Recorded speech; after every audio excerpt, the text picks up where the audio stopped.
Shout out to one of the greats of all time in the National Football League, Phillip Rivers. What a great career this guy had. He was like, what, fifth in passing yards, fifth. All I saw was fifth. And he's definitely going to Canton, Ohio, put it like that. I believe in 2026. I think he should get in there sooner, but you know how the voting and everything goes for that. But what a great career he's had. 17 years in the NFL, 16 with the Chargers, one with Indianapolis, took them to the playoffs. So I thought maybe he was going to come back, but I hear he wants to coach, I believe, high school football. I don't know if it's for his children or something, but real good guy. Doesn't use foul language like me.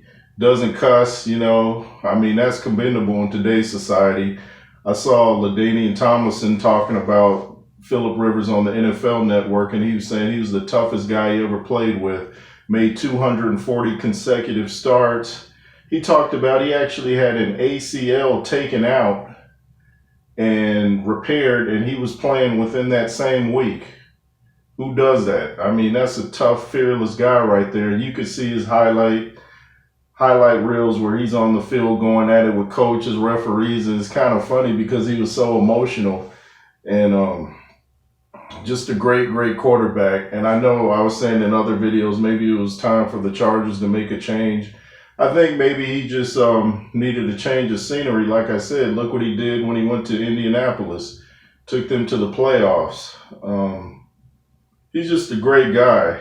And you should check out LaDainian Tomlinson's interview about Phillip Rivers. He had a lot of nice things to say about him. Like I said, he talked about he never cussed on the field or off the field. He was the same guy. You know, he loves children. He has a big family.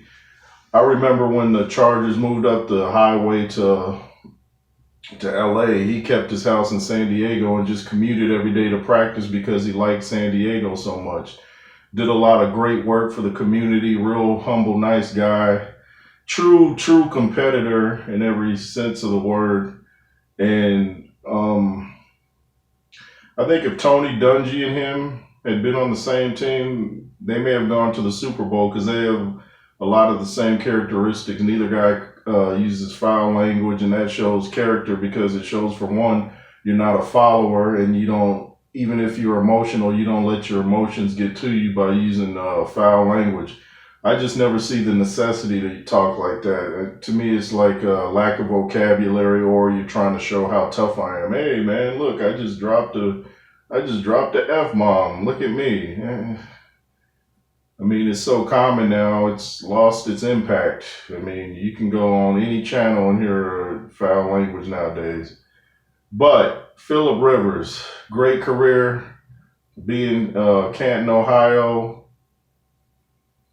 Hall of Fame, great career. Check out his stats. And so what if he didn't go to the Super Bowl? Doesn't really matter. There's a lot of guys in the Hall of Fame that didn't make it to the Super Bowl. LaDainian Tomlinson, Dan Fouts, the list goes on and on. Dan Marino only made it his rookie year, never went back. So go off the stats, go off what teammates had to say about him, and check out his highlights. Phillip Rivers, a real class act and a rare breed. Shout out to you, man, from the J. Roos Theory. I used to live across the street from the stadium back when the Chargers would play, and we'd hear the cannon go off. And what's crazy is I lived in some condos across the street from the stadium. What's crazy is if you're watching the game on television, you could you'd hear it go off on TV and then across the street. I'm like, how can I hear the cannon go off on TV before it happens in real time? That was always weird to me. I'm like, I guess maybe because the camera was right there, it would pick it up and send out the signal before I heard it over there. I just thought, shouldn't it be the opposite? Shouldn't I hear the cannon go off at the stadium before I hear it on my TV? You remember every time the Chargers score, the cannon goes off. I remember they were playing the Broncos back in the day, and the head coach forgot about the cannon going off, and he was mad the Chargers just scored, and the cannon shot, and he just jumped like he was scared and threw his hat on the ground or his clipboard like, ah! Anyway, Phillip Rivers, class act. Check out his stats. toughest, maybe the toughest quarterback in NFL history. Surely the classiest. Anyway, man, I wish him all the best. And much respect from the J. Roos Theory. And be fearless, y'all. Thanks for watching.